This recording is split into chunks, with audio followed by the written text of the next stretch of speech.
Tim Thomas and Marty St. Louis are two others.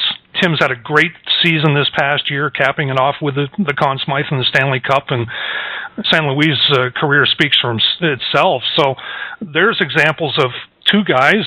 As you say, there are dozens of others that have benefited from spending 4 years in college. Yeah, there are many guys. You can talk about Rob Blake and Ryan Malone, and there are many guys that played 4 years. Brian Jonta, Hal Gill, guys that have now had lengthy, distinguished NHL careers and are continuing to play in the National Hockey League that went all 4 years to college. So I think some younger guys should learn from that, should look back at that experience and realize that there's a reason for it, and that jumping out after 1 or 2 years isn't always the way to go, and frankly, most often it's probably the wrong way to go. So right. We'd like to see guys stay around school longer. Speaking of Tim Thomas and Marty St. Louis, from an NHL perspective, I don't think there's a more iconic image of college hockey than the two of those Vermont Catamounts coming together in the handshake line after Game 7 of the Eastern Conference Final.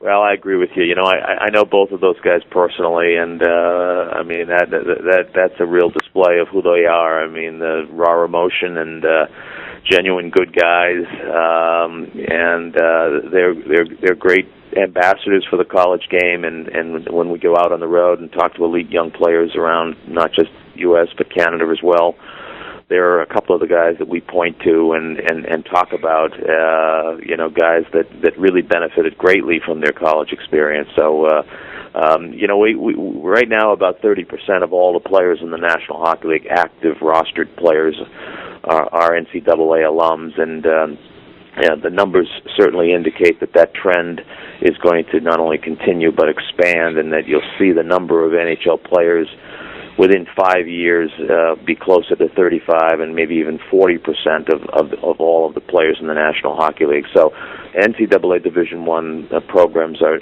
doing really an excellent job of turning out tremendous players who can contribute to the NHL landscape. College Hockey Inc. has spent a lot of time over the past year or so going north of the border to talk to young Canadian players about the opportunities at U.S. colleges. And part of that, I think, too, is there's this perception there's a battle between major junior in Canada and the NCAA, and the growth of American players playing in the CHL in Canada. It's more than doubled over the last 6 years. So is there a battle, and these trips to Canada, is that a way to try and turn the battle around, so to speak?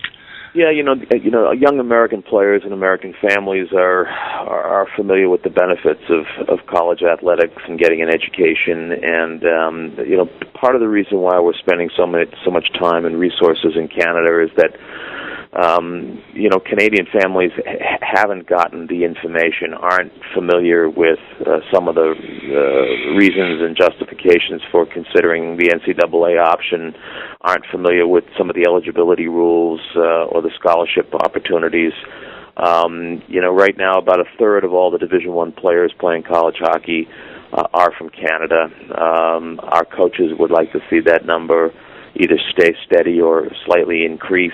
Our coaches want the very best players that they can attract, and so we've made it a point to try to get up across Canada and provide some information. And we view ourselves not really as being in a battle with major junior, but really in being in the information business, putting the information out there to these elite players and families, showing them all the positives and the reasons why college ought to be a strong option for them, and then let them make the right call. There are some guys for whom college is the right move, whether because they're academically inclined as well as athletically gifted. There are other guys who school is a struggle, and perhaps all they ever want to do is play hockey, and I hope it works out for them and they don't get injured and the like. And because so often we hear these stories of guys that don't make it to the NHL or that wash out after a few years, and now they had put all their eggs in the hockey basket, and they had left education behind, and now now they're going to have a struggle for the rest of their lives in finding something productive and rewarding to do. From the time the kids are young, at age 5 or 6, they're indoctrinated with all of the benefits of the Canadian Hockey League, and it's all the games are televised, and it's cast as kind of the mini NHL. And when you're 14 or 15, it's easy for kids to kind of aspire to play there, and so we start from that landscape where they're just they've just been drilled with this kind of information over many, many years, and haven't heard a lot of information about the NCAA option. So, but we're up there, just trying to educate them about that, and hopefully some talented kids will make the decision to come down here and play for one of our great colleges.